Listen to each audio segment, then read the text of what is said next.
What I'm going to make today is a fast, easy version of what my mother used to refer to as macaroni and gravy. Funny thing is, any sort of pasta with any sort of tomato-based condiment she called macaroni and gravy, and you never really knew what you were going to get till you sat down.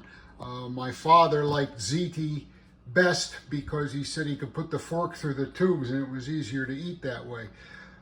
Anyway, I did not go to the store to buy anything for this. I'm using what I had around. When my mother made it again, she more often than not made ziti, and she did always have meat in it, usually sausage. I've done it with sausage, with meatballs, pepperoni, even hot dogs, but today I'm not going to use any meat because again I didn't go to the store.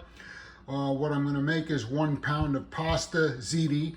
You need some sort of tomato sauce. If you have your own home can from the garden, all the better. What I have today is a 14-ounce jar of Prego. I know that's blasphemy, but the size is about right. I like the pasta kind of dry, secco as they say. So for me, 10 to 14 ounces of tomato sauce or spaghetti sauce or canned tomatoes is fine. Along with that would be a small can of tomato paste. In this case, it's a 6-ounce can of tomato paste.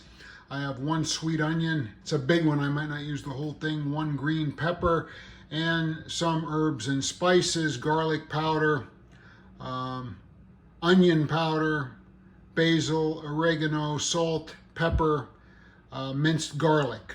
My preference would be fresh garlic and fresh basil, but again, I didn't go to the store for this.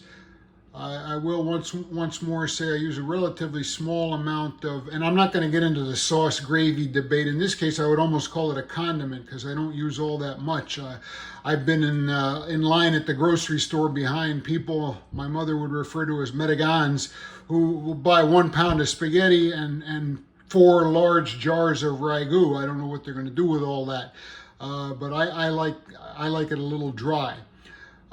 So what I'm going to start with is I'm going to get some olive oil and start to saute the onion and the pepper, and I'll be back shortly. Okay, we have the onion and pepper, and I did use the whole onion going.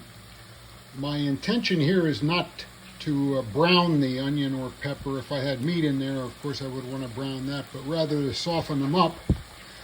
Next I'll add the garlic and the tomato paste and cook those just a little bit, but I don't want them to burn, after which I will add the tomato sauce, in this case the spaghetti sauce, and we'll let that heat up as the pasta boils. Not exactly the traditional Sunday gravy, but again, I like the pasta a little dry. This sauce is ready to go. The pasta is boiling. I will boil the pasta 2 minutes less than the package instructions.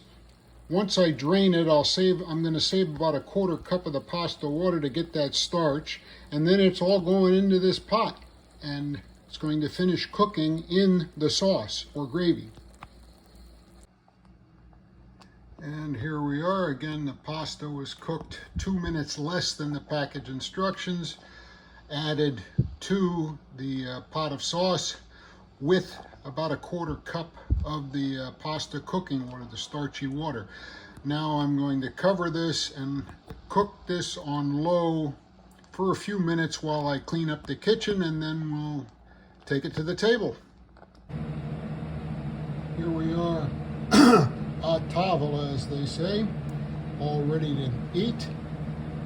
Since everything I used I already had in the kitchen, I didn't go shopping to make this dish. I didn't price it out. I do have a calorie count for the entire dish is just over 2,200 calories. Again, that's for a pound of ziti, complete with the condiment, the tomato sauce, the onion and peppers. I hope you enjoyed this as much as I'm going to enjoy eating it. Please like and subscribe. Thank you.